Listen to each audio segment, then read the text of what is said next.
principles. We experienced issues in these elections that deserves interrogations, discussions, and decisions. It's not possible that the chairman of the Electoral Commission can watch elections being battled. There was election violence, he has not spoken about it. There was election malpractice, he has not spoken about it. There was election rigging, he has not spoken about it. Huyu chairman wa election commission lazima aangaliwe vizuri sana. Akikubalishwa aendelee na hii tabia, 2027 hii nchi itakuwa inawaka moto. Hii nchi itakuwa inawaka moto. Mimi nasikia waliotoka pale katika ziwa Victoria wanasema samaki wanaoza kutoka kwenye kichwa. Kweli si kweli? Your Excellency, train your guns on this chairman of the election commission. He is going to be a disaster. He has shown us that he is a failure. He is not ready to give us a credible elections. How comes, as I finish, ati huyu Mudende jina yake katika ballot paper ilikuwa imeandikwa Leo Mudende Njiru. Katika Kim's kit ambayo inashuhudia voters register ameandikwa Leonard Muriuki Njiru. Ukibadilisha jina lako, si umebadilisha? How comes that the election commission allowed a different person to participate in an election? I put a question to them whether Mudende is the same person as Leonard Muriuki Njiru. They are yet to answer. Lakini niwaambia nikimalizia, Wednesday ijayo ama hii wiki ijayo, the principals have instructed us. We are going to challenge those elections in court. His Excellency Kalonzo Musyoka with his brother Rigathi Gachagua, they have put together a team of competent lawyers. Na tunapozungumza hivi tunaandika hiyo matarajio, hiyo petition yetu, tutaipeleka kotini liwe liwalo. Thank you.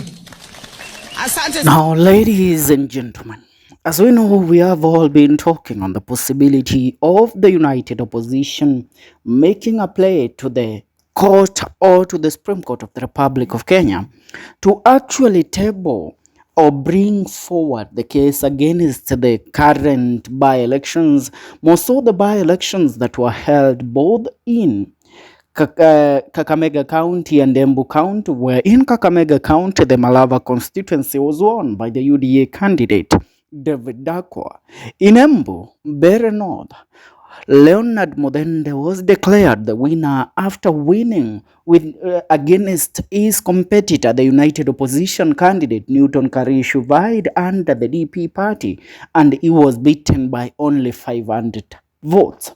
Now, speaking today, one advocate, Ndegwa Njiru, has made something very clear to us, that the time has come, that if something isn't done and if matters are not taken into our own hands right now, then we are sitting on a ticking time bomb. And when this ticking time bomb, well, actually, when its time comes for it to explode, it will be a tsunami that will sweep off this country off its feet. We will find ourselves in a bloodbath that will be more worse than what we experienced in the year 2007. And actually listening to the video clip that I have begun with, it is something that I really take a very keen consideration into. Now, Ndegwa Njiru leading a contingent of advocates, lawyers, and senior counsels are going, as we speak right now, they have actually filed a petition at the High Court of Kenya barring the swearing in of Leonard Mudende and David Dakwa as members of parliament of these two constituencies, respectively, the constituency of Bere North and the constituency of Malava, because they believe that election malpractices happened in these by-elections, but the IEBC Commission has remained undermined in actually recognizing the voter rigging, the violence that that took part in this by-election, and everything that happened on the day of by-election, which was on 27th of November. And when I hear Ndegwa Njiru speaking, I sit down and reason. You know, we as a country, We all are assuming that everything is normal. But I tell you, treat these scenarios that we are experiencing right now in the 254 normally, and I assure you, these scenarios will treat you abnormally when the time comes for them to actually deploy goons to be manning voters in this country. When William Ruto's regime will take part in the manslaughter of people in this republic. Because let me tell you, if we continue acting that like everything is normal, we will find ourselves in something that we never predicted would happen. And this is the reason why I'm saying this. Unaona, this violence that has been deployed so far, if violence ilianza back in the year 2024, after the impeachment of Rigathi Gachagua, we saw William Ruto, we saw goons attack Rigathi Gachagua in Limuru. They wanted to kill Rigathi Gachagua while he was attending a burial service in Limuru. After that, the DCI never took any actions. Gachagua filed a case at the Directorate of Criminal Investigation, seeking them to arrest those that were involved in his assassination attempt, because they had video and photographic evidence of those boys and those young men that had been hired that day to terminate Rigathi Gachagua. The DCI never did anything after Rigathi Gachagua filed that case. Now, after they failed to honor that, the goons continue to be deployed. In the 2025 Sabasaba demonstration, or the commemoration of 1 year since the Gen Z uprising of 25th of June 2024, which was commemoration of 1 year where Gen Z was supposed to march to the State House in June 25th, 2025, Sakaja hired goons who stood side by side with the police, claiming they were protecting the property of the people of the Republic of Kenya. Walipiga watu wengi sana. A lot of people were killed by these goons while they were being manned and being given protection by the police. Are we together? That we took it, tukafanya tu ikakuwa mzaha ikapita. Now, tukakuja kwa by-election campaigns. Tunaelewana?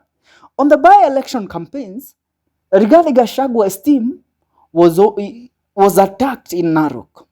The DCI said nothing. Rigathi Gachagua was almost assassinated also. Mulimuona huko amevalia helmet. We took that, tukaona kama mzaha tu, tukaona ni propaganda za siasa. Ladies and gentlemen, tukaenda kule Western Kenya, Chwele Ward Kabuchai constituency in Kakamega County, when the current governor of Trans Nzoia County, George Natembeya, was campaigning for his candidate in Chwele, gunshots were fired on air. Goons attacked his motorcade. He was almost killed, and that is a serving sitting governor. Tunaelewana? Tukachukulia mzaha. The next day, instead of the DCI taking matters into their own hands and actually providing enough security for these leaders in opposition, because they should enjoy the protection of the state as it is accorded to them by the Constitution. Are we together? The Constitution of Kenya accords them the security.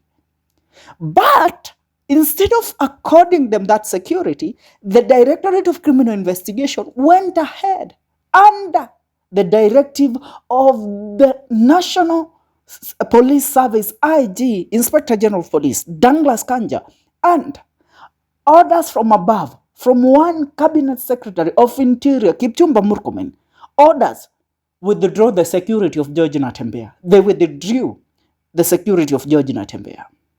This is a man that was facing an imminent threat of an assassination yesterday. His bodyguard swept in to save him from that assassination attempt. Lakini leo, you see that his bodyguards shouldn't be there to man him, be there to provide the security for him. They removed the security. Same thing to Boniface Alwale. the senator of Kakamega County. Ladies and gentlemen, I tell you, we are treating these matters normally. Are we together? And that is why we have added to a by-election that is treated as abnormally by cabinet secretaries hiring and bringing thousands of goons into a polling station. Imagine capturing a polling station. Mahali kura zinapigiwa na mahali kura zinahesabiwa. Tunaelewana? That is what we saw on Thursday last week, on the 27th of November by-election. That is what we saw happen in Malava and in Mbeere North. And that is why Ndegwa Njiru tells us we are in a very dire situation. And if we treat this situation normally, it will come to treat us abnormally in the near future. Imagine if this level of intolerance.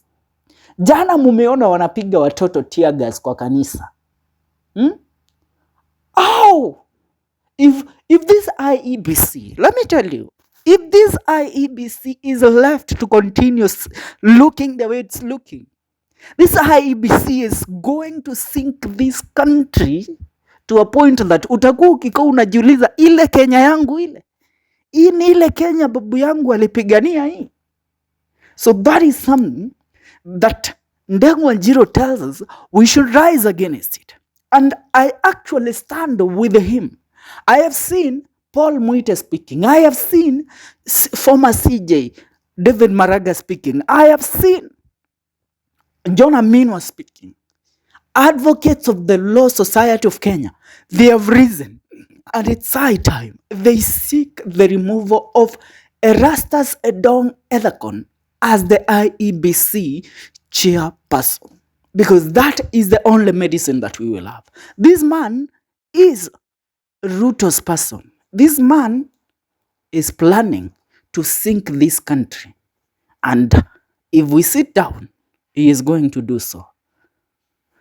Ladies and gentlemen, that's what's up. I would love to hear your take. As we know, the lawyers of the United Opposition are currently proceeding to court. They have filed their petitions are seeking blocking of the swearing in of the recently declared winners of the by-elections in Mbeere North and Malava. That is Leonard Wamudende and David Dako. We will be keeping you updated on what will happen.